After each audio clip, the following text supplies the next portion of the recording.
All right, everybody, welcome back. Sam's Army, episode 2.200, and we have a lot to talk about. We're going to start with headlines, MLS playoffs, and French women. Weekly what if, we're going to stay in France. We're going to focus on PSG, Premier League. Got to talk about United, first trophy winners of the season. Plus, we'll look at both ends of the table. Rest of world, MLS opening weekend has come and gone. We got an inside look at it and an outside look at it, as well as Champions League, and then stoppage time with Ivan Toney's best bets. And of course, everyone's favorite segment, GOAWs. But now, time to welcome in these beauties here with me this week.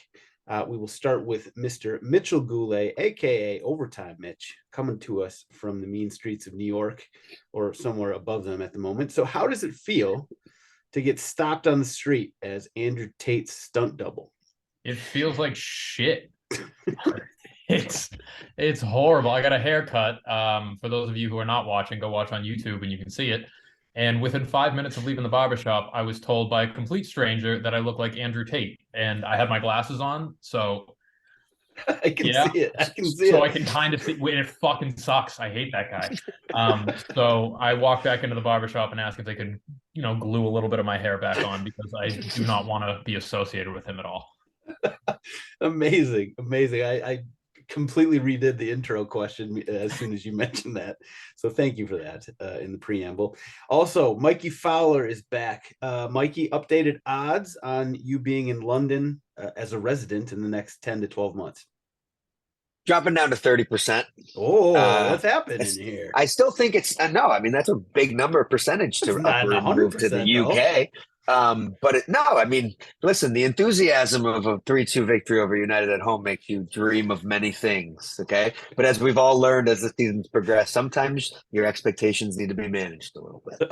Okay, all right. We're back to 30%, which is. It's not nothing. You understand this is just me talking about Arsenal's chances of winning the title directly, right? This is how I rationalize. We're down to 30% on that? Jeez, it's about 35%, yeah. Even after that beautiful 1-0 win. We'll get to that. All right, last but not least, Tyler Terrans back from his first call of the MLS season. What a hell of a game it was, too, between DC and Toronto. How you just give us the vibes. How you feeling right now? Exhausted, but like in the best way possible. Like literally coming off of this dream opportunity with Apple TV, doing it with a dude who I've like done over 200 games with, is one of my best friends. Like then walk into Audi Field, like it was freezing.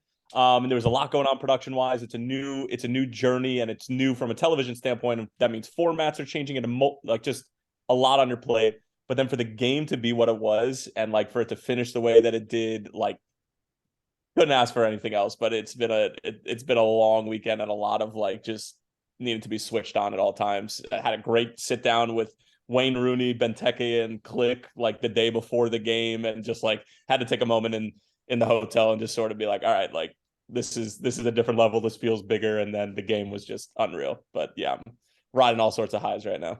Nice. We'll get into it again, I think, before too long. But let's move on. Let's hit the headlines. And in fact, probably going to come right back to you for this, because the first one is, at long last, MLS unveiled their new playoff format for this season. So, they're changing things up. Tyler, I don't want to call you the resident expert here, because you're the resident political correspondent. He is. I don't want to double dippy here, but give us the lay of the land on the format. Of what, the new NATO setup, or of no, MLS? Let's stick with MLS. Yeah. So 9 teams, 8 and 9 will play a 1-game play-in, and then everybody will play a best of 3 first round series. No ties allowed in any of the games, so extra time penalties to decide a winner in each game. And then from there, after the first round, after those best of 3 are done, then you go into single elimination in the conference semifinals, finals, and then of course MLS Cup. So that is the format. And then would you like my opinion as well? Yes, absolutely. Person who's paid by MLS. You should have a disclaimer running on the bottom of this visual. let me be the one to make that point, because like you saying it adds another level of credibility and sort of like truth to it. Makes it sarcastic. Not even sarcastic. I think just people take his word as the gospel and like, oh, well, they're smarter than this that. guy's just going to be protecting Major League Soccer. Let's hear what he has to say and not No, care about it. there's first of all, they're smarter than that to believe anything I say. But I also think that people at this point, you've been paid essentially by MLS for years, and you've always spoken your mind. So go for it. Thank you. I appreciate that. So great format. Wouldn't change a thing. No. So yes, a lot of people are upset because we're getting away from the single elimination that existed last year, and it worked. And like, we love single elimination in this country, obviously, but more playoff games is more money. And that's just a fact of life. And especially in soccer, where you are doing 2 legs in Europe, in Champions League, they're like, why can't we have some version of that here and have more playoff games, have more money, and have more excitement? Sure, it's going to be different. It's change again. But like, the one thing that I think is going to start to come out of this, if they keep it, if it works and like, if it sticks around for a few years, is more rivalries. Like, we need more teams who are just kicking the shit out of each other in a playoff game, and just like pure, like homegrown, grass-fed animosity. Like, I don't fucking like your team anymore. And every time we play against each other because you knocked us out in the playoffs in that crazy 3-game series in 2023 when this whole thing got started, like, every game is going to be a fucking battle. Like, we need more derbies, more rivalries. And I think that could be a one really good positive that comes away from this. If it succeeds, it could be not well received this year and you could have some stinkers, but who knows? I think you're right. Like, there's something to the when you play in the playoffs, it just amplifies the, I don't want to call it a relationship, but it is a relationship between fans. Like, the one that stands out to me was Vancouver. This is an NHL call out, by the way. So the Blackhawks and Vancouver Canucks for years would play each other in the playoffs, like every single year. And like, the fan bases just came to hate each other. And it was just a fantastic rivalry, mostly because we got the best of them most of the time. But it was like, that's the type of thing that I think you're talking about. And I think you're right. I think that's going to be a huge plus here. Mikey, I think you want to chime in. You get most annoyed by the people nearest to you, usually. And the more you have to see of somebody, the more you're just going to grow to fucking hate them. But no, genuinely, the weirdest part about it is the sentence forced to game 3. That's belongs nowhere near the sport in my eyes. It feels weird off the tongue. But I understand directly what Tyler's saying about more games. And honestly, the drama of playoff, and like, they understand how much every game matters because they made it one leg everywhere else, every other round but the 3. Other than the 3-round, which I think is a great place to experiment here with MLS. It just feels great, except for the sentence forced to game 3. That's the only thing that feels odd right now. So there's one huge negative with this, and it's the fact that 18 teams of a 29 team league are making the playoffs, right? That is a It's the NFL. I mean, like, it's the same thing. Come on, like, what are we talking about? Hey, everyone's in the FA Cup. I mean, it's just, that's so, it makes the regular season so, I don't know, it just, those games in July and August, I guess we won't really have them. This surely is built to sustain more teams so they don't have to keep switching it up, though, right? Like, as teams come in, they won't have to continue. When they get up to 32, it won't sound so bad, maybe? Yeah. You think so? They're avoiding the change every year by building it this wide and then just letting people play into it. Could be. But if you get to 32, or even if you get to 30 next year, I mean, you could have 3 divisions. You could have an East, a West, and a Central, and you could still get away with that. And then you can create some of the more animosity too, because right now you're only playing teams twice in your conference, and then you play some Western Conference games. Like, I think that's the big thing, is that these guys just see each other once. Depending on how the schedule works, you could see them in March, and you could see them in October. Your season could be over by it's too far apart, and there's so many teams. Like, I think that there's a lot of possibilities, but yes, it's most likely that it's going to stay this way from a playoff standpoint. But I also think that divisions wouldn't be the worst thing in the world, so that you create more of those local rivalries. Mitch, anything to add here? I like what Tyler said about rivalries, and those 3-game series can definitely breed a rivalry and create a brand new one. It does feel like they tried to reverse engineer moments a little bit by creating this 3-game series, especially with the no draws. That to me is curious, because we're not copying what they do over in Europe. We're kind of Americanizing it, shocker. but you're going to get big moments. You're going to get more streaming numbers, and you're going to get teams playing. Like, it's the playoffs. It'll like teams will likely split legs, and forcing game threes is going to be a regularity in that format. So I think you're going to see some exciting moments. And some. Is it golden goal? That would be sweet. That's what they should. I mean, that would be American as fuck. They should make it that. That'd be sick. In extra time, golden goal, or just. I'm voting golden goal. If you're gonna do it weird, man. Sure. Cool. What about if there were draws allowed in the first game, but if you drew, the next game was single elimination? Fire. See what I'm saying? Try explaining that to the masses. Yeah, I don't know if I don't know if I'd be able to explain it to myself right now because there's so much that goes into it. But it sounds cool. I think that would be even, that would make the regular season even less important, because then the home team wouldn't get that. The regular season is important though. If there was a cash prize at the end of the regular season, in addition to the spot that you get in Concacaf Champions League, then it would be worth it to, win the league. But I agree with you. Like, it does diminish it to a certain extent, but I think that there are mechanisms that they might be able to put in place to be able to help that. Okay. Well, it'll be interesting. It'll be interesting to see. And don't forget, we got a month-long tournament in the middle of the season this year. I think people are either not thinking about, or just not really realizing. I do think the Leagues Cup could be really cool. It's this month-long tournament with MLS and Liga MX, and they're just going at it for a month. I mean, that could be really cool. And it might sort of, I don't know, satiate our desire for essentially single elimination at some point.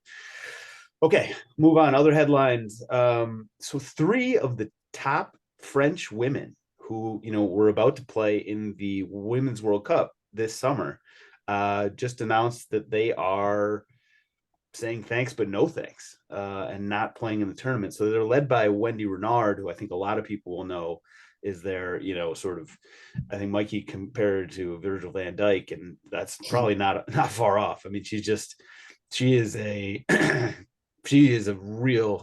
great player. And without her, I don't know where this French team goes. 2 of the 2 other players, I think they both play for PSG, or maybe Olympique Lyon and PSG.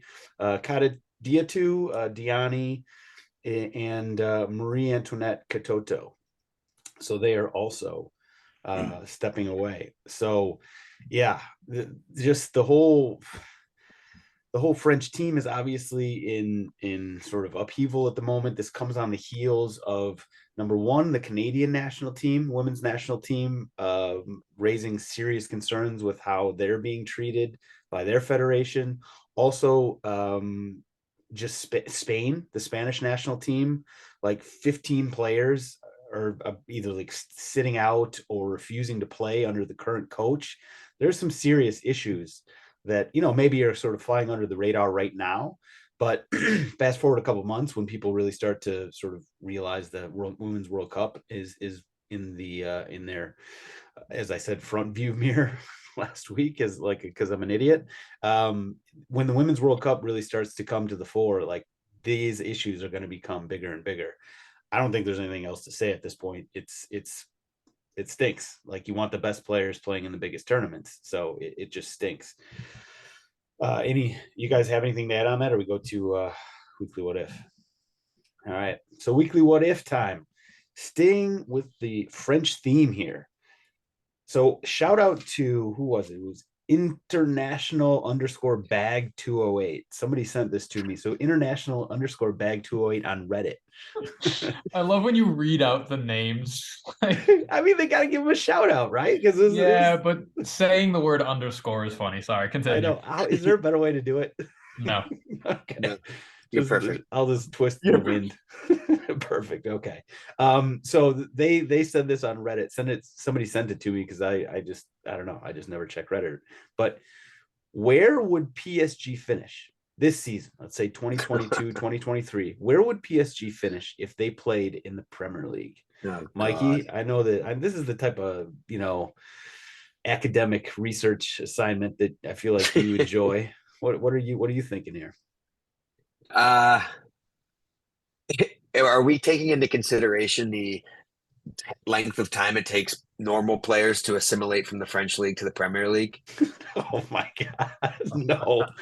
Go I'm home. saying plug and Go play. home with that. We unplug PSG from Liga. and Second. just What do you plug want me to them say? Second. I think they'd be chasing after City in a normal season and probably walking into every game thinking that they're going to win, which does translate to points in the world. And I think they're probably the second most talented team if they move to the Premier League behind City. So I would say it would play out that way.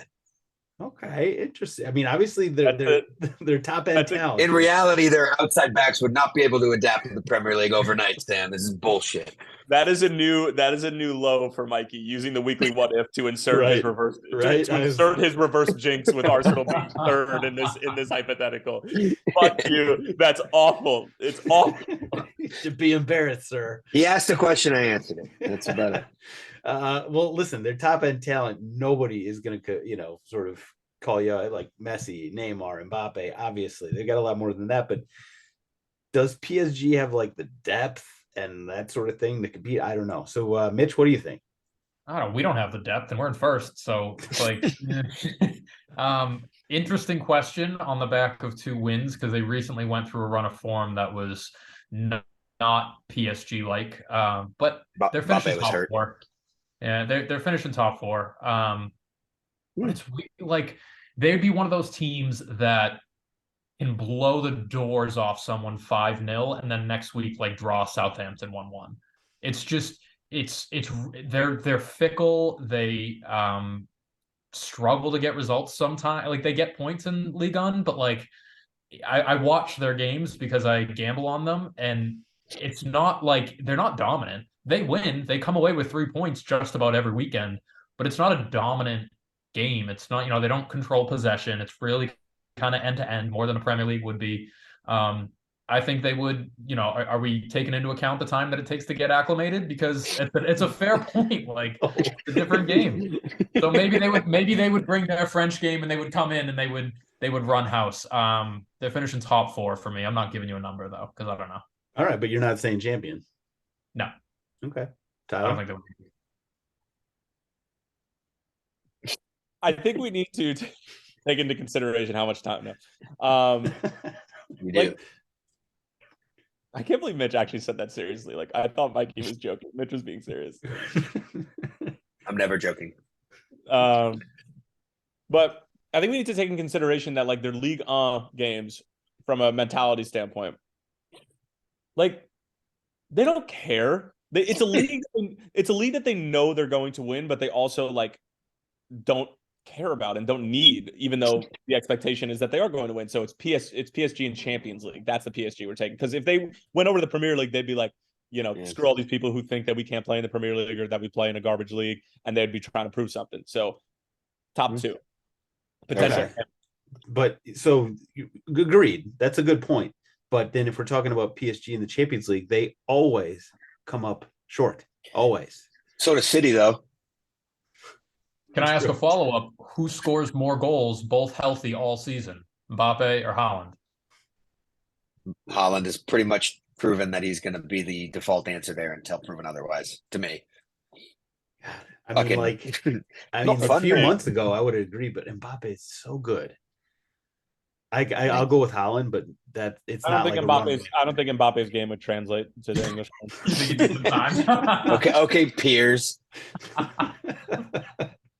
All right. Well, shout out international _ Sam, you didn't. What is your answer, brother?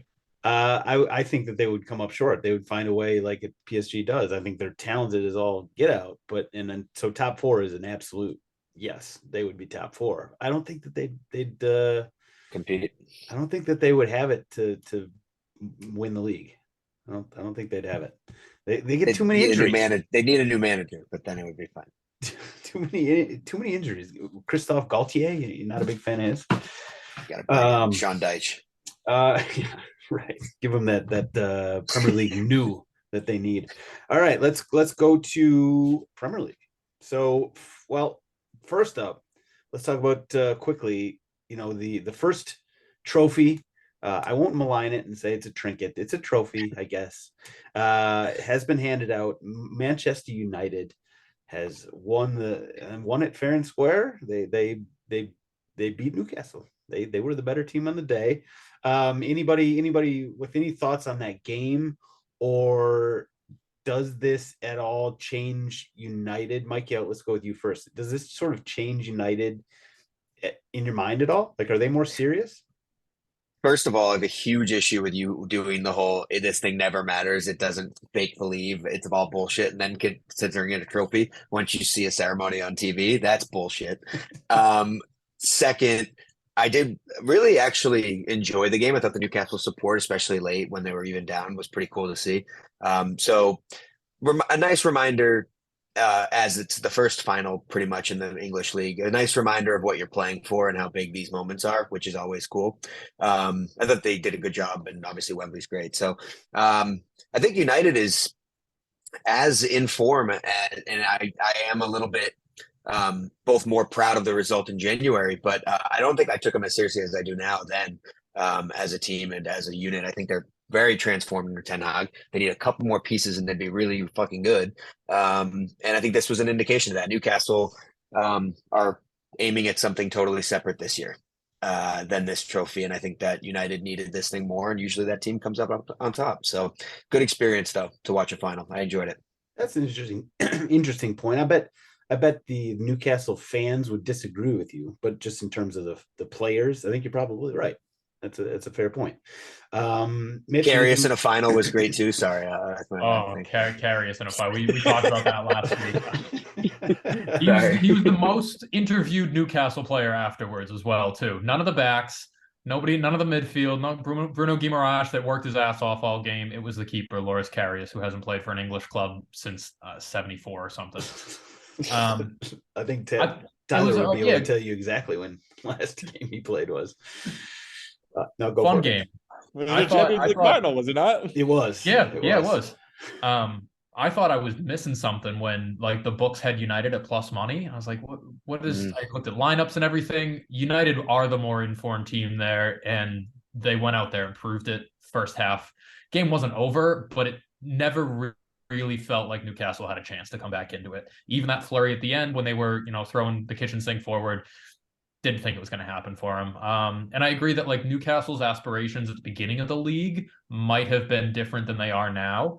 At the beginning, when they weren't conceding like every single week, I mean, they're still not conceding all that often, but when they weren't conceding at all, they were getting results. They thought like, oh, okay, let's top 4, let's maybe top 2-ish.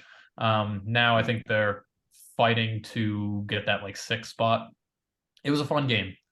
United earned that, and it is a trophy, and it's not just because we saw it on television. That is a trophy. I saw some nonsense about people talking, hey, could United win 4 trophies this year? No, they can't. That was NBC Bates shit account. Don't follow them. Almost as bad as Sport Bible nowadays. We can do one episode where I just shit on every other soccer media brand except myself. Can we do that? Yeah, absolutely. I'm sure an extensive Sports open mic. I mean, that's basically what we do, except we're just talking about soccer teams instead of sports media. Right. Yeah, that's right. Good game. United earned it. Good on them. They won't win the league, but I'm glad they got some hardware. Their reaction sucked. It sucked? I don't know. It just looked pretty. It looked a little artificial. Like I saw, what was it? I think it was Varane trying to like. They know. It looked a little forced. I don't know quite how to describe it. It looked empty, like an empty gesture. Like, all right, this is what I'm supposed to do as a center back right now in this moment. Yeah, come on. Look. I don't know. There was no passion. The trophy itself is hollow. I mean, they know that it's there and they get to lift it. But what is behind that trophy? They know, and it says this is just the start of the quadruple. Listen, I had dreams of that once as a young man, and let me tell you, it is like catching a butterfly. It's unattainable. Mitch, I disagree with you. I think Newcastle think they can catch Tottenham and get top 4. I was just going to agree with. I was going to say this same exact thing. Newcastle is in the top 4. They think that those fans think they can catch Tottenham. 100%. I think they should think. So after two really bad results, Liverpool just not part of the top 4 conversation. Yeah, no, I think there's a cast of people watching Tottenham and thinking Emerson or Royale is not carrying you to the finish line. Okay, so this will Emerson stop. Royale from right there. There's 2020 one of them down there. through December 2022. That Emerson Royale was not the one who's been playing basically since the World Cup for us. Is a different guy. I don't understand. Is he what your happened. friend? Is The that who hyperbolic chamber. He's, That thing he sleeps maybe in. he is. I don't know. We got Pedro Porro, and all of a sudden he's like, "Yeah, okay, now I got heat on my ass, and I'm going to play well." I don't know. I got no explanation Man, for it, stinks. but I like it. All right. Well, that was the League Cup. So let's go to the weekend itself in the, at least in the domestic league. So let's go with you, Tyler, first. What result was most notable for you? West Ham over Forest. Really? I mean, it's Taking a my big thunder. result. 4-0. I'm pulling a Mikey. I don't know. I know that's what. Yeah, he's doing that He doesn't want at to me. talk I didn't know about you guys. I didn't know if you guys didn't pick that up. I love that Sam played into it though, because he gave the same reaction that he gives to you at the same time every time and takes it seriously. My brain Can you- can only handle so many levels, at the same time. I don't know. Like, to be fair, I didn't watch a ton this weekend just because of all the MLS stuff going on. But I don't know, man. Like, anytime Leeds is obviously a huge one, but anytime Arsenal wins on the road right now, it's big. That's it. That I think that's it for me. Like, I don't know if there's anything bigger than Arsenal continuing to prove that they're a title team week in and week out. So that is the biggest game for me than that result. Okay, that's fair. I mean, the fact that James Maddison couldn't go, I think, was huge for Leicester in that one. But yeah, Leicester, anybody on the road at this point, as we just saw with City, right, when they went into Forest and dropped points, anybody on the road at this point is going to be a tough game. So that's fair. Leeds United was perhaps that's the one I had sort of circled as maybe the most important result or most notable in some sense, because that game felt like if Leeds lost that game, I would have down. Yeah, I would have felt just real nervous about what happens. That game was not a decisive win by any stretch of the imagination, but they got the win at home, so that was important. Tyler danced around it and didn't bring up the Palace Liverpool game. Liverpool, who is fighting for top 4 apparently. That game was what a difference a week makes. Oh, man, we are back. I was campaigning for Liverpool power rankings, meaning now for them to be 4th. We are back. We are so back. Sam, those are moments that I feel like you wake up and just pray for every single day. Like, whether it be me or Mitch or Mikey or whoever, be able to like catch them in the act.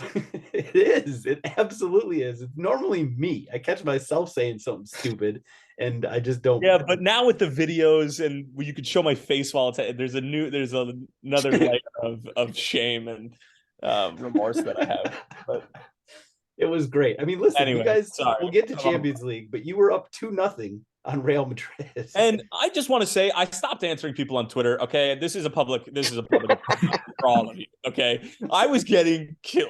Okay, the fact of the matter is I tweeted something out at the beginning of the game after we had the first 2 goals. I'm going to retweet it. Anfield is the greatest home field advantage in sports. It still exists. And keep in mind, if this game was at the Bernabeu or if it was at Soldier Field, we would have lost 9-0. We were lucky to get 2 goals in that game, given how we played throughout the entire second half. You were definitely lucky to get 2 goals. But Real Madrid's XG, and we don't get any, how important XG is, but like it does tell a story. Their XG was like 1.5, and which was less than your XG. But our defending is on another hang the banner. It's on another level of shambolic. But anyway, we're not back. It's Hey, Palace is a really hard place to go. Stop. Just to be. Stop. Oh no, it is. Palace It away. is. Stop but it. Not right now. It's not nearly as hard as it has been in years past. Or you guys went in there on one of the first weeks of the season and blew them out 3-0 and made them look like a Sunday League team. They're different. They are very different. I will give you a little bit. It's not a bad point. It's not a bad point. Oh, I do like how you phrased it last pod, though. We're like, we're gonna get our doors blown off, but maybe Europe and Anfield, Gavin, anything can happen. You like that was the perfect description. You had read the script before you would even watch that game. Yeah, that's You were like, exactly what anything happened. could happen, but we're gonna get our doors blown off. Everybody's been doubting me. Spot on. No. Perfect. I feel like my credibility, for whatever reason, went down during the World Cup because I had so much Ronaldo slander. But keep doubting me and keep doubting the process. And I'm telling you, one of these parlays is going to hit one of these weeks, and you're all going to regret the fact that you always turn it off during Ivan Toney's best bets when I make my parlay. Anyway, Preach. Tell him, Tyler. let him know. Let him know. Sam, All I right. have a favorite result from the weekend. I have to just bring up quickly. Hit us with it. I was going to say Arsenal, obviously, but anytime a team puts up a 0.02 XG against you, it's not worth getting out of bed over. Leicester with the lowest XG in the recorded XG era of the Premier League so far, which is truly unbelievable. Yet we are a millimeter off Tete's boot from being level and leaving there with a point, which is fucking crazy to think about. I hate margins. I hate Ted Orenson's. Tyler, I don't know how you did this. But it is Tottenham beating Chelsea for me, not just because I like Potter out tweets, but because I think this pretty much solidifies you getting top four. It's a huge moment for you, and I think that from this point forward, the momentum's going to carry you through to the end of the season. I've been waiting to mute you for so long. Yeah. I let you get your point out. Now you're muted. There you go. You're muted. First of all, fuck you. Second of all, listen, that game was I don't know how to unmute you. Okay, there we go. That game felt like that was a weird game. Like Tottenham looked decent. Like we looked sort of, I think the word that came to mind was like we looked sturdy.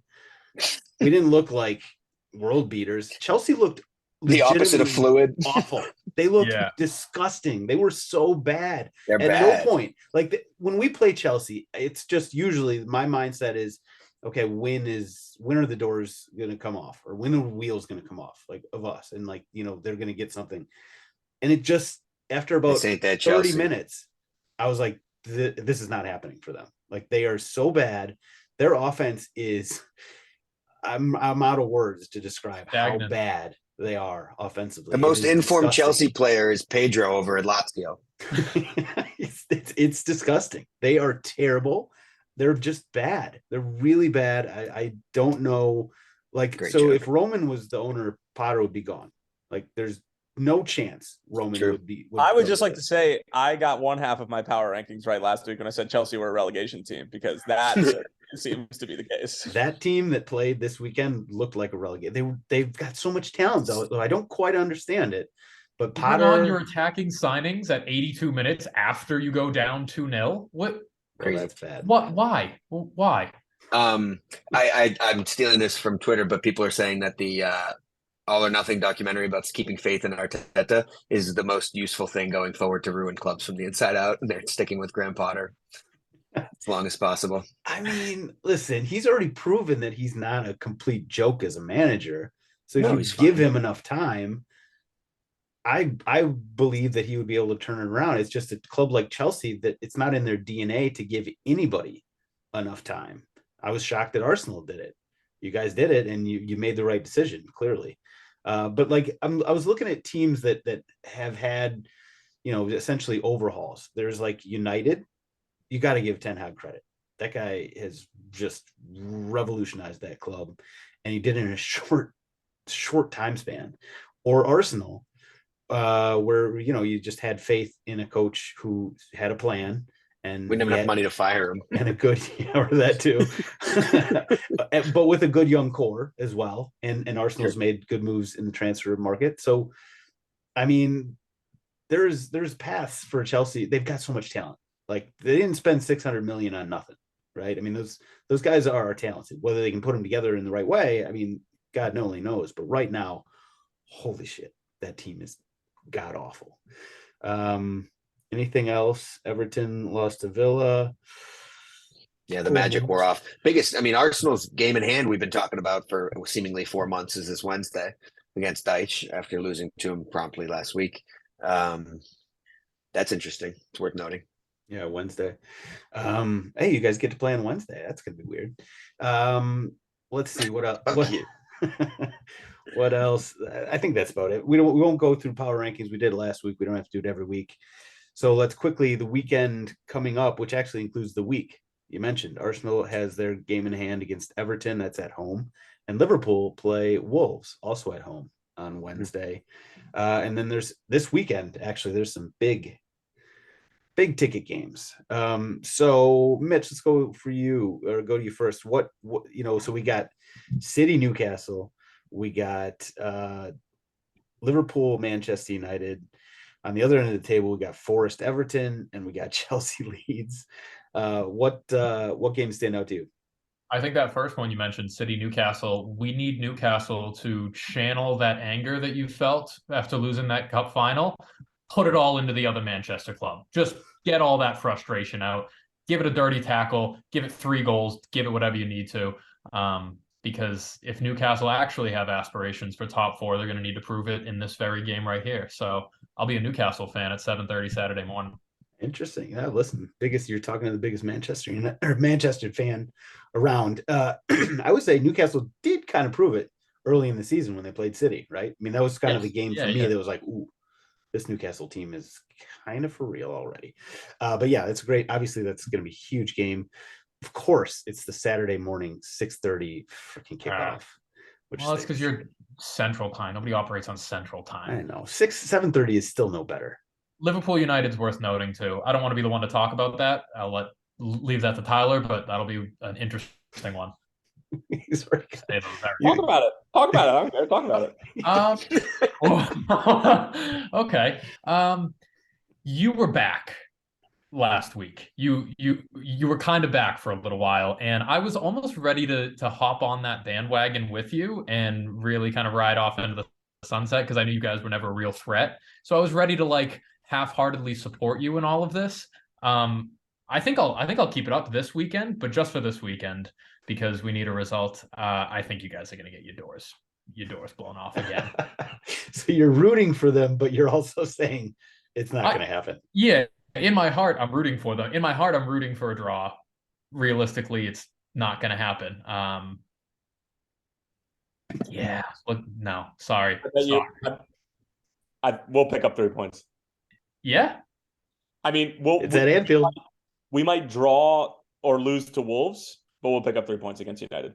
Your logic is flawless. Yeah. I agree. No, I mean, listen. Trap game. Wolves is a trap game. Wolves is a trap. I mean, every game is a trap game for us right now. But we have this season, with the exception of playing against Manchester United, have been up for every big game that we've been in. I mean, beat City, us, shootout. So yeah, that's my evidence, and it is logical. So back off, dude. But you will drop points also at home against Wolves on Wednesday. You're also calling it. Yeah, I mean, anything can happen. It's Anfield. It's a Wednesday at Anfield. Not a European night. It's a Wednesday night against Wolves. Right. Arsenal at home against Bournemouth. Any concerns? No. If Mikey says no, then that means no. Take care of business. I watched that City game. Yeah, they didn't look good. Which is funny because I actually thought Bournemouth... Their guys give up. They really do kind of stop when they're they're down 3-4-0, but those 60 plus minutes, those guys those games are casual, man, when they're getting beat pretty good. The way that City plays, though, it's tough. You can't even get the ball. I get it. No, there's been other, they're just, pretty tired. Okay. Let's go rest of world. So let's start with MLS. This was an opening weekend that I think more people were looking forward to this opening weekend than probably ever before. I just think MLS is moving in one direction. It's bringing in more eyeballs. They also had sort of this new element where, Apple is sort of the partner. So, we got an interesting inside outside, look at this. Mitch and Mikey and myself, just like everybody else listening here, we probably, we watched it from the outside. Tyler, you lived it. What was your experience so far after week one? I mean, it's difficult to come away from it and think anything other than what a massive success week 1 was, from the production standpoint, from the level of play, the drama in some of the games, the crowds that were on display. I mean, just all over the place. Like, everything went really, really well week 1. And it's just like, listen, I've been, even though I was with the Fire for 3 years and like still working for Major League Soccer, there's reason to be skeptical, of course. Like, there's still things that the league needs to fix. And I think some of them are glaringly obvious, whether you see it on your TV screen or in terms of coverage or whatever it might be. But like, these are problems that they are visibly trying to fix. And the Apple TV thing, the uniform look, how slick it is, the user interface on MLS Season Pass, the level of announcers that they're bringing in, if I'm going to indulge in myself for a second. No, I'm kidding. But everything is going in the right direction, and it's like impossible to think otherwise after what we just saw. To build what we built on MLS Season Pass for effectively what was like a 3 to 4 month runway, not even. In terms of people actually being hired and communicating, that's all happened within the past 2 weeks. So like, it's incredible, really. And I'm not saying that because they're my employer, but like, I think that all 3 of you, from already having talked to you a little bit about it, like, it was a massive success. So I'm very, very proud to be a part of it. Mikey, I mean, you Lichen, you know production, and you know all this sort of nuts and bolts. No, these in-game production stuff is wild, man. If you've ever seen those guys work, it takes a lot of stuff to pull off what we see. And if the guy himself, Tyler, who is the voice you're hearing in the moment, says he felt comfortable and that they pulled it off in 3 to 4 months, then whoever's in charge of those projects deserves a nice pat on the back. Not easy to do. So super cool. And Apple clearly is allocating resources towards an American domestic soccer league and the coverage of it, which is great for everybody. Genuinely mean that. It takes a new player getting into the game to kind of make everyone's standards go up, and Apple's doing a great job. Mitch, any thoughts? Co-sign everything. The production looked really, really clean, effortless, and nice bug. That stuff is not easy. Like, the mistakes in a production are what make it bad, and there weren't any. There truly were. Like, I watched Tyler's game, I watched a handful of other MLS games this weekend, and it looked seamless. Like the production crews in particular, and whoever's the producer behind these shows, well done. Because it looks really good, and I look forward to seeing what y'all got for the rest of the season. No dash either. So listen to Mikey on that. The one thing that I'll bring up, anybody watch the 360 wraparound show that so my thoughts on that, and Tyler, you may be able to sort of add some input here as well, is that like, I like the idea, and the people there probably will be fine. It felt like give them a couple weeks before you're going to grade them on that show, because it feels like they have a lot of flexibility. There's a lot of things they could do with it, and it's going to take some time to understand sort of the rhythms of it. Like, they got the Golasso show on CBS where they can at least sort of learn what they like and don't like from that, and make some changes.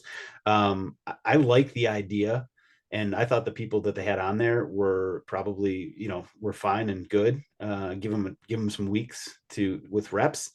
But yeah, I just think that one will, like, don't judge it yet. And that probably goes for everything, but especially that one, because I did that one. There's no real precedent for it, and they're sort of making it up as they go.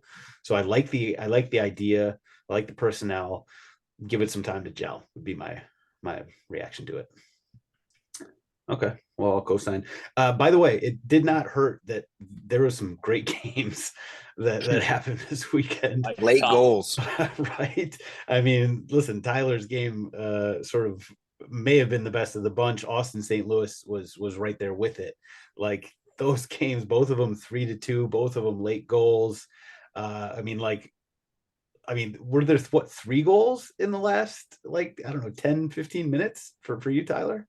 Bernadeschi had his pen or Mark Anthony Kaye scored the second goal for TFC in the 76th. So I think it was 3 goals plus, and yeah, but then it was 8 minutes of stoppage. I mean, Benteke scores his equalizer in the 90th, and 30 seconds before that, my producer goes, "We're about to have 8 minutes of stoppage time." And I was like, well, shit, there could be 2 more in this, because the game was certainly trending that way. But anyway. Yeah. And then it being St. Louis's first game, they're on the road. Shout out to our guy, Sam Tim Pham. Parker, Sam Pham, scored the first goal of St. Louis's, in franchise history. Tim Parker and Mbappe, Holland, the next, crop of elite goal scorers is here. Love to see it. So shout out to Tim. Also, I think he, for the first time, announced publicly that they're having kids. Like he's a father with his celebration. I don't know how he was ready for that. Like I would have thought that his mind would be so blown by having scored. That was actually a slight shot at him, so I take that back. Just great goal by Tim. Way to walk that back. Tim scoring a goal, showing where his real priorities lie. No, I'm just like, I'm just gonna, trip over my words and step. It was awesome. It was awesome. I met Tim. He's great. Tim's awesome. Tim is great. He's the best, and it was awesome to see him score. And then the way the game finished, by the way, as well, going into Austin and winning that game like that. I don't know. Should we talk about that goal, by the way? The when one playing it for the back goes wrong. Yeah, I want to talk about how some of the comments on Twitter and Instagram are they're heinous. And I know that there are some people who listen to this podcast that are probably making some of those comments, because it feels a little bit like that. But what I will say is that those of you who might have seen it, it's basically saying that what a shit league this is. This only happens in Major League Soccer. This is when nobody takes it seriously. Are you kidding me? How many bullshit mistakes do we see at the highest level, on the biggest stages at Wembley? Did anybody watch Liverpool Real Madrid? Mr. Carius. Yeah. Liverpool. But if you say it over there, then it's like, or if it happens over there, it's like, oh, they're asking these players to possess the ball too much. Oh, it's unlucky. Yeah, it's unlucky. What a mistake. This happens everywhere at every level, whether it's my Sunday league at Maradona Field in Lincoln Park, or whether it's in Austin at Q2, or whether it's Carius in a Champions League final. It doesn't matter, and stop acting as if this is a Major League Soccer problem. That's such bullshit. Give me the word for it, Sam. You're usually good with these like super, it's not gatekeeping, but it's like, it's just the, I don't know. I'll think about it, but it's a bit of a double standard. It is a double standard. It's a premeditated, willing ignorance of. I don't know. I don't a like lot of big words. You almost had all of those. That's a lot. On the flip side of that, I'll say that some of the best goals are scored in Major League Soccer as well. Some of the craziest highlights, the most audacious hits from ridiculous angles and volleys and like beautiful tiki-taka, some of the best highlight goals are scored in MLS, more so than in your favorite European league. So we'll bring that up as well. That's the flip side of that coin. Yeah. And we didn't even mention, Falcons FC, like the way they came back with two goals from Almeida. I think both of them in stoppage time. Yep, both of them. He might end up breaking the transfer fee record. Yeah, I think he probably will. And that's not saying, if we're going to go, down to Tommy McCabe, that's not saying that he is going to end up being better than Miguel Almiron or is worth more than Miguel Almiron, but it's just because of the way that the transfer market is set up right now. True. To make that very clear. Thanks, True. Biden. Anything like normally we're gonna get into this MLS hit it and quit a minute with Mr. Minuteman himself, but I won't put you on the spot this week unless you are dying to throw something out there for some of the other games. I mean, I was prepared to do it. Okay, let's go. Hit it and quit a minute. No, I mean, why not? This is your thing. Actually, let's make him wait until week 2. Yeah. You already spent yourself today. Let's tease him a little bit longer. Okay. Sam, I think my favorite result was New England. I think it deserves mentioning Mitch's hometown team. Henry Kessler, 89th minute. We're talking about probably the best team in MLS 2 years ago, taking a year to regroup, as some might say, and going after it with a big result to start. I have high hopes, Sam. High hopes for the Revolution this year. Ended last year? Who says draft picks don't matter? Product of University of Virginia, Henry Kessler. All right, there's still a place for college soccer in the American soccer pyramid. Who needs Tajon Buchanan? Ship him over. I miss Tajon every day, but we have goal scoring extraordinaire Henry Kessler. There's plenty of examples. Daryl DK, but yeah, that's fair. Yep. Daryl DK, like 2 goals in 2 minutes for West Brom this weekend. He does that. Attaboy. What is it? Oh, Tim Parker and Henry Kessler, something about center backs scoring goals in an opening weekend. Okay, so we will wait on the MLS hit it and quit it Minute Man till he is ready to go next week. From now, we'll move on to Champions League. And by the way, when I was saying Liverpool, Real Madrid, Tyler kept going back to Karius. I was actually just talking about last week with Ederson and Courtois, who were just like handing away goals left and right. Silliness. But anyway, we don't have to go back. We don't have to look backwards. I'm sure Tyler doesn't really want to think about that experience. The games this week: Chelsea, Dortmund on Tuesday, Benfica, Bruges on Tuesday. Then on Wednesday, we got the big one, and it ain't Tottenham Milan. It is Bayern and PSG. And all these games are, as the people who are paid to actually talk about these, the pundits would say, are poised. Pretty much, like, except for Liverpool, Real Madrid next week might not be so poised. But the rest of them are basically one goal or mostly one goal games, except for Bruges and Benfica. And yeah, Bruges heading to Benfica down 2 goals. That's tough. The other ones, though, not a game. Okay, we're calling that one. That's not a game. Okay, never bet against the Portuguese in Champions League, so I'm on board with you there. Chelsea, Dortmund. I think Chelsea's going to win this. I think Chelsea's going to move on based on what? Based on their recent form? Based on their goal scoring? Based on the fact that they got a lot of goals stored up right now. They got a lot of goals stored up. That's one way to put it. Blue balls like you have never heard of. Also, they were better than Dortmund in that first game against Dortmund at Dortmund. They were the better team. So if they could just accidentally Timo Werner get in the way of some things and knock it into the goal, it's possible. Yeah, but they're back in England for this tie, so it's not going to be as good. I know. I'm that's my out of left field, like how I don't hate it. If you can get plus money, I don't hate that bet to advance, honestly. But I like Chelsea in that. PSG Bayern. Talk about poised. That thing looked like it ended in the second act the other night. Like it never really got into full throttle. Like it was like getting there. Once Mbappe was introduced, you were feeling the heat turn up, and that game was crazy. And then they just like talk about blue balls. They just ended that thing right before they really got excited. So if he starts and they start playing direct early, that might be a lot of fun. That might be a lot of fun. He's starting. I saw him play. No, I know. And Coman's on fire, by the way. If you're following Bayern and betting with them weekly, big game, Kingsley Coman, that might be a fun day. I mean, it's going to be a fun day, but I think there's going to be like 4 or 5 goals in it. I don't disagree with you there. It was disappointing that there was only 1 goal in that first game. There should have been 0-0, 3 or 4. Tottenham Milan. Good Lord, that first leg was disgusting. That was really, really embarrassing. But other than that game and the Leicester game where we got our doors blown off, like the team has looked okay. Strangely enough, with Conte, basically on his surgical. Just play AC Milan Tottenham on Thursdays.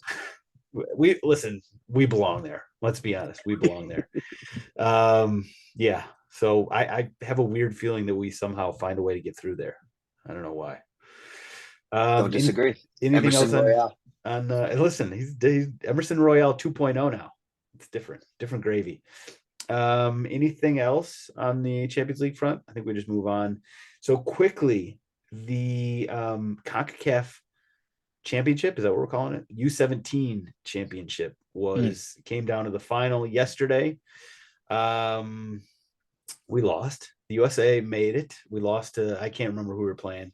Probably not worth talking about, but shout out to the team that made it that far. It was Mexico, for people who can't read between the lines. We lost to Mexico, and yeah, we just didn't really get anything going in the game. The team looked good, throughout the course of the tournament. They just did not get anything going against Mexico in the final.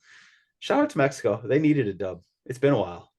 They perennially great youth system. They always.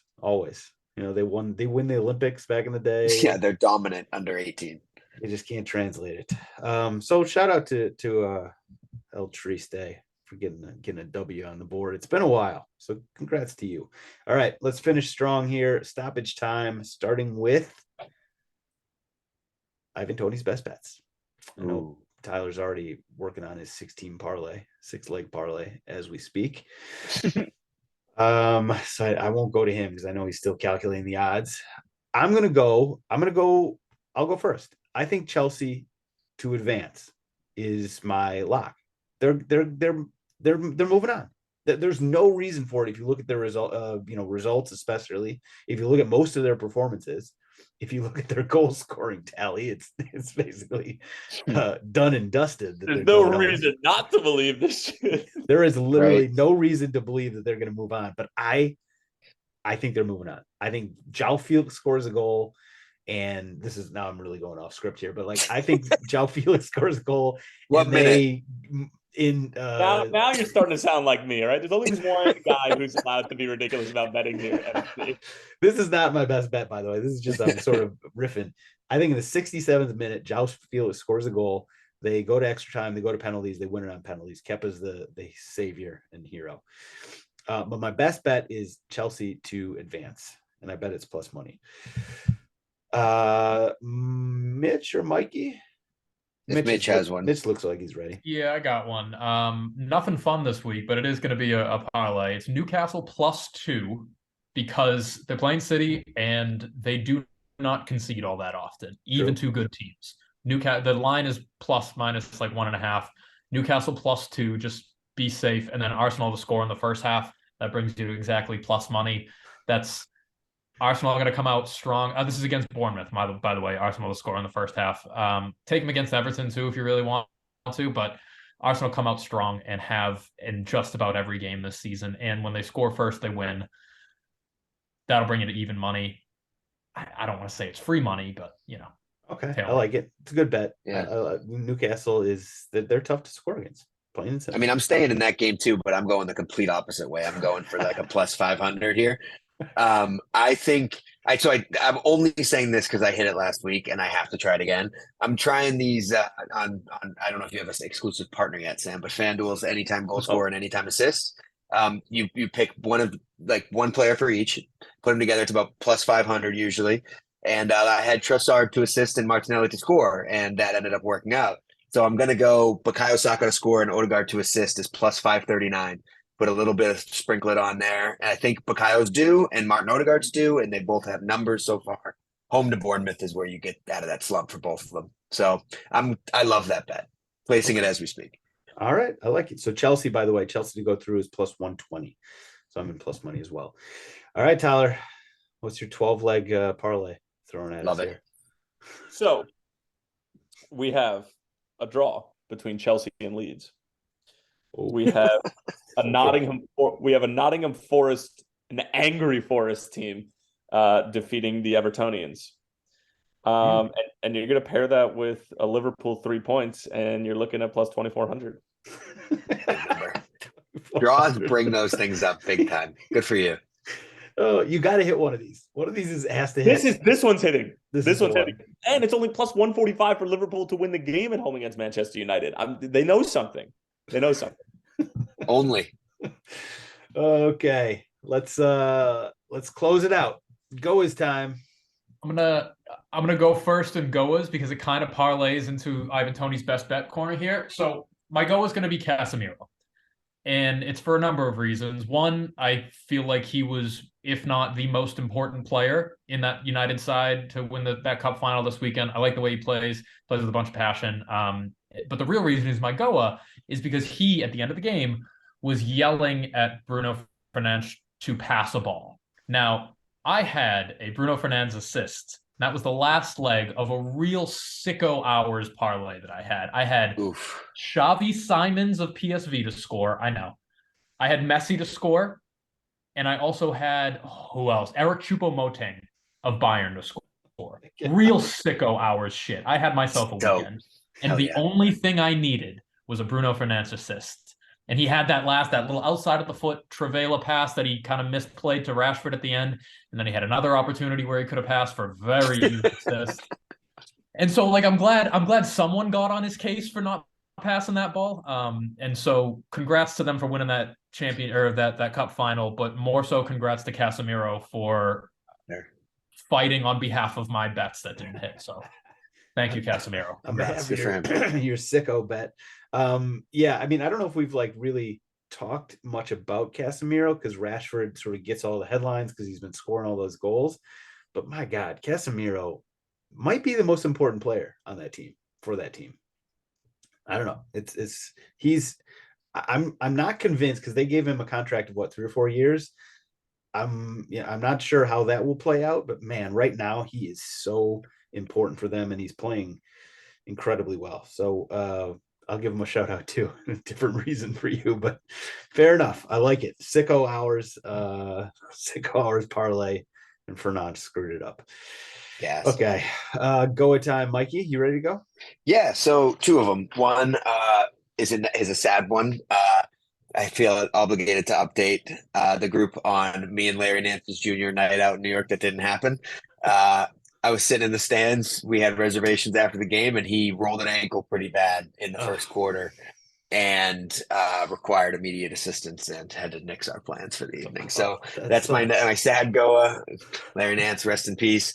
But on a good note, I'm a sucker for these kids when a kid does something that honestly doesn't belong in the script at a weird age, and then they may go away, they may become something. But the Uruguayan U20 Alvaro Rodriguez, I was watching that Real Athletic game on Sunday where there were a lot of really talented players not really playing really talented play, and late in the game Atleti down to 10 men, scored a goal, and it was all dead for Real, and this kid 18 years old comes on, gets us free and scores a header to equalize, keep Real within touching distance, because then it turns out Barcelona lost to Almeria the next day.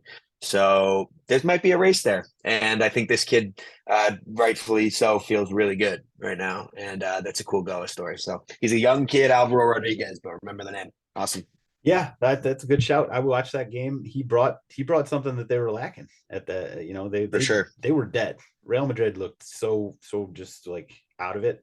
And he came on and just looked like he was too young and dumb to understand what was going on and just running everywhere. And he almost scored another one too, which would have been incredible if he got the winner. So good shout out. Good Goa. Tyler, what do you got for us?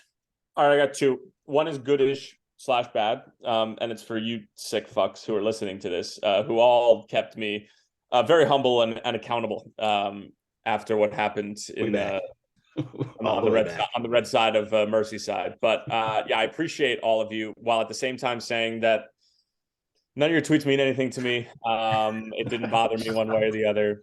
They don't exist within my head. I don't think about them too much. You are not affecting my mood at all. But my good Goa. Ted. First of all, he texts me on the side. Your tweets are getting to him, so just so you know, keep going. I just wanted to make sure that they knew. I think that they know. Good Goa, Ted Di Pietro, and you say, who's that? Teddy. That young man, 21 years old, been grinding in Loudoun United, the second division side for DC United, for the past few years. It's almost 60 appearances with the second team, signed his homegrown contract when he was a teenager.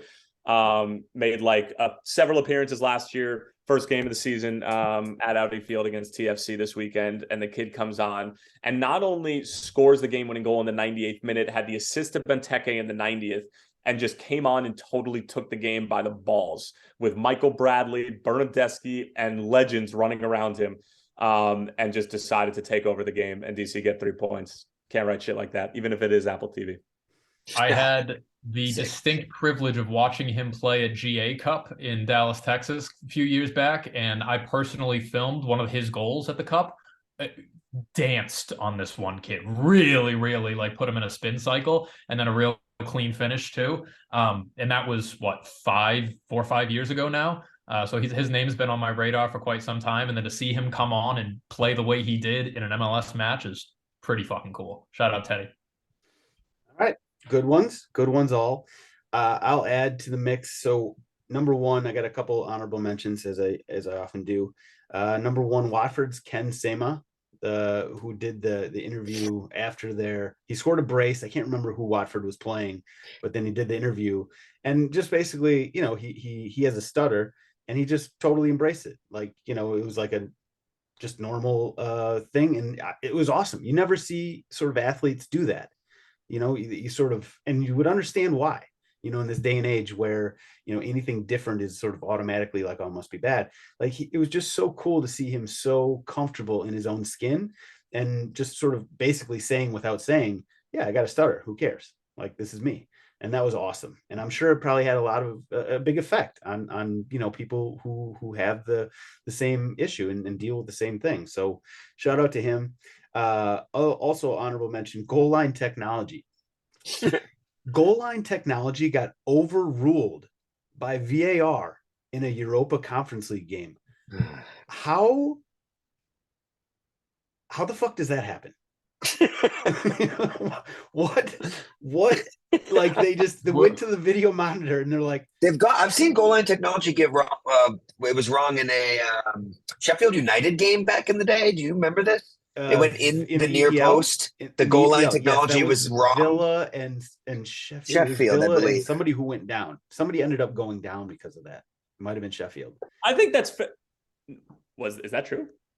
Well, it wasn't like the last game of the season, Yeah. but I do But I think that's fair. I mean, it's technology. It's gonna maybe make a mistake every once in a while. VAR should be looking at it, and if they have an angle in it and it's real, and the sort of picture and the graphic that goal line technology is generating, which is from a computer, is the same as like literally what you can see. And if the ball actually did or didn't cross the line, and you can make that decision from your own angles, then why not make the right decision? Fair enough, but you really couldn't see from VAR that it. So what they called was goal line technology called it a goal. They said it went over the line. It's a goal. Then they went to VAR. And it's like, there's angles behind the post and there's like, sort of above. There's no definitive angle on it. And they just decide, nah, that didn't go over the line.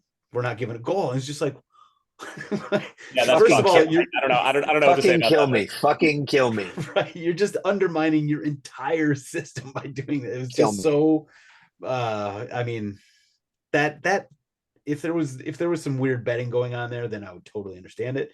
But just as it is, that makes more sense than that makes really it easier. Oh, I would totally understand that. I would totally understand that. It was totally it was somewhere in Eastern Europe. It was Eastern Europa Conference League. I would totally understand that.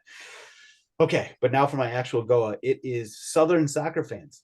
So not only not one but two different stadiums in the South, one in Atlanta, one in Charlotte. They got almost 70,000 fans in both of them for their home opener in MLS this weekend. So like, just shout out to the fans. Like, that used to be a thing back in the day. We'd always say, well, you can't get soccer in the South because football's too big and, they just won't care. They care. They care big time. So shout out to Charlotte and Atlanta fans. Not to be confused with Atlanta's front office, who they can go jump off a bridge for all I care about still. But the fan base, shout out to them. It was awesome. Almost 70 fans, almost 70,000 fans in two different stadiums on opening day. That was awesome. So shout out to Southern soccer fans. You guys get my official goal. Oh, by the way, and Tim Parker, he got to get with someone too. Like first goal for St. Louis. Shout out Timmy. And also having a kid. Congratulations, big man. That's all we got this week. Mitchell, Mikey, whatever, sure. whatever you go by these days, identify as. Tyler, you guys are the best. Thank you. Everybody who's listening, you guys are also the best. And we'll be back next week, even better, bigger, and faster. See you guys then.